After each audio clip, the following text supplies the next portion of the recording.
Salam sejahtera bagi kita semua.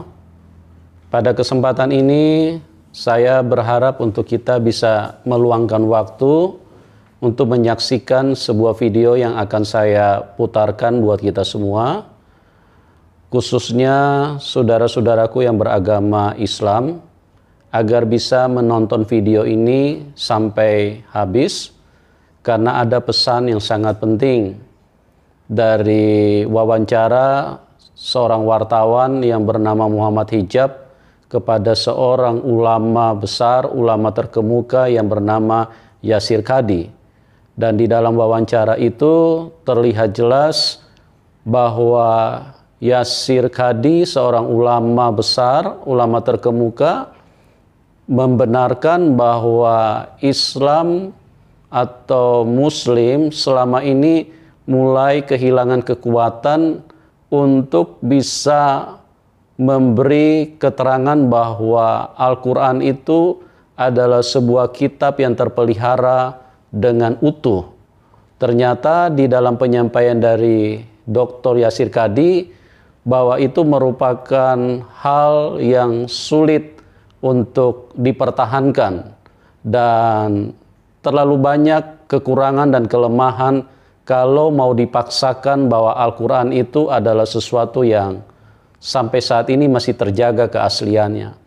Nah, ini juga saya sudah sampaikan di beberapa video saya untuk memberi saran dan masukan kepada ustadz-ustadz yang seringkali memberikan keterangan bahwa Alkitab adalah atau Injil adalah sesuatu yang sudah tidak asli. Dan saya selalu menyangga dan membantah. Saya coba mengatakan bahwa coba selidiki Al-Quran kalian dan coba pastikan dengan baik. Karena kebenaran itu hanya satu. Tidak mungkin ada dua, apalagi tiga. Jadi kalau Alkitab sudah berdiri ratusan tahun, bahkan ribuan tahun sebelum hadirnya Muhammad dan Al-Quran, terus kemudian setelah itu dengan waktu yang cukup lama, kemudian hadir dengan keterangan yang berbeda, dengan tulisan-tulisan yang tidak sama dengan apa yang dimuat di dalam Injil. Nah, ini penting sekali. Sekali lagi saya mengasihi saudara-saudara yang beragama Islam. Saya ingin supaya video ini menjadi berkat dan menjadi bermanfaat bagi kita semua, karena ini menyangkut keselamatan kita, ini menyangkut kehidupan kekal kita. Kalau kita benar-benar teliti dan mempelajarinya dengan sungguh-sungguh, maka saya percaya keselamatan itu bisa menjadi bagian di dalam kehidupan kita. Mungkin ini yang saya bisa sampaikan bagi kita semua, kiranya bisa menolong dan bisa memberkati kita semua. Salam kemenangan.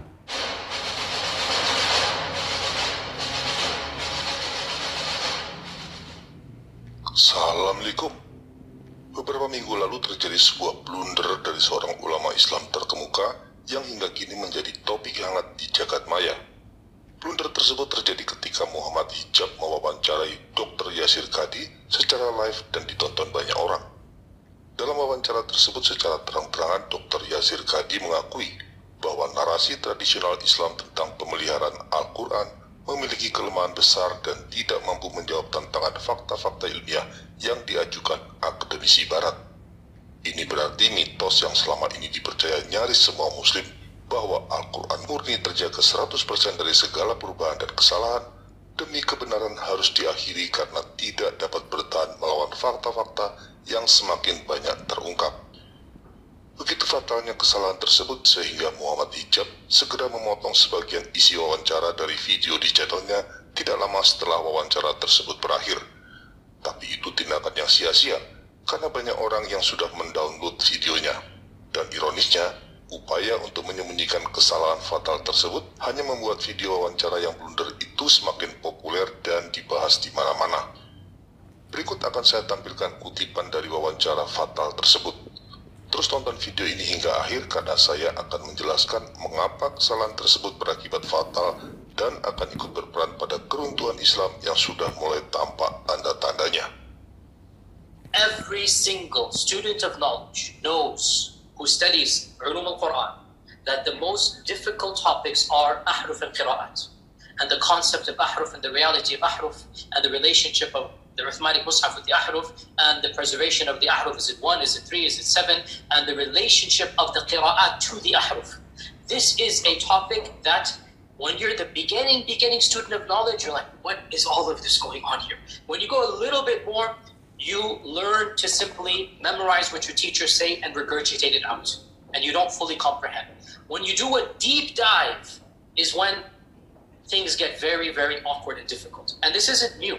This is from the time of the Sahaba. This is not a joke, brothers and sisters. The issue of Ahruf and Qira'at caused confusion to somebody whom the Prophet ﷺ said, if you want to listen to the Quran directly, listen to Ubay. Ubay is not some even average Sahabi. He is the Qari of the Quran.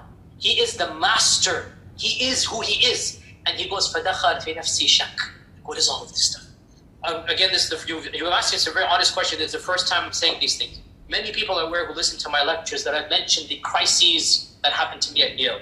This was the issue. That the issue of ahruf and preservation and qira'at and relationships between them, these are very, very difficult issues. And the most advanced of our scholars, they're not quite fully certain how to solve all of the unanswered questions in there. Here's the point.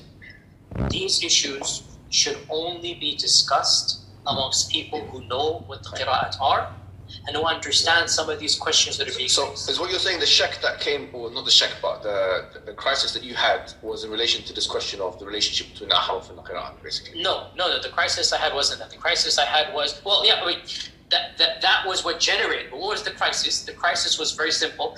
Traditional understandings of ahruf and qira'at cannot answer some of these pressing questions that are now being poked by our people outside of, by our academics, by their academics outside of the faith tradition. You see, in a Muslim environment, there's always some respect that we have for the Quran. We should.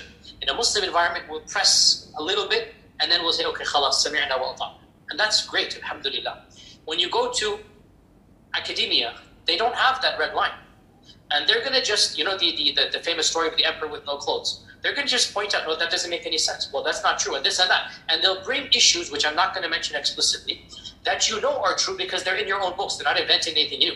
They'll bring you riwayat, and they'll bring you athar, and then you add to that very well-known issues of, I don't even want to be explicit. And then you bring on top of that makhtutat, and then. And it's very clear to you and to every single very advanced student and specialist that the standard narrative has holes. That the standard narrative has holes. That the standard narrative has holes. That's what I'm going to say.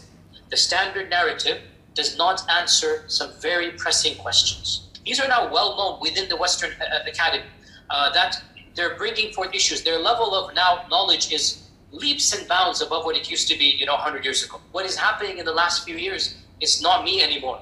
It's the Western academics. These problems are now becoming mainstream. And by and large, our ulama in the Eastern world are not aware, by and large, of what's going on in the Western side of things. And they're not answering those questions in a manner that it needs to be answered. Barusan kita sama-sama melihat bagaimana Dr. Yasir Qadhi akhirnya mengakui bahwa narasi tradisional Muslim tentang Al-Quran, tentunya yang dimaksud adalah klaim-klaim tradisional yang menganggap Al-Quran 100% terjaga kemurniannya dari sejak zaman Muhammad hingga hari ini, memiliki lubang besar. Artinya, klaim tersebut tidak lagi bisa dipertanggungjawabkan secara akademis dan ilmiah. Ini tentu menjadi pukulan besar bagi setiap Muslim yang mengimani Al-Quran sebagai kitab suci terakhir yang paling terjaga. Itu berarti kebohongan Islam tidak lama lagi akan terungkap dengan jelas di mata banyak orang, dan akhirnya semua orang tahu Islam hanyalah agama palsu. Selama ini sudah banyak kebohongan Al-Quran yang dibahas secara publik, tapi Muslim tetap percaya karena mereka meyakini kebenaran Al-Quran. Misalnya yang paling jelas adalah surah An-Nisa 157 yang mengatakan Yesus tidak wafat di kayu salib. Itu jelas bertentangan dengan fakta Alkitab dan juga fakta-fakta sejarah.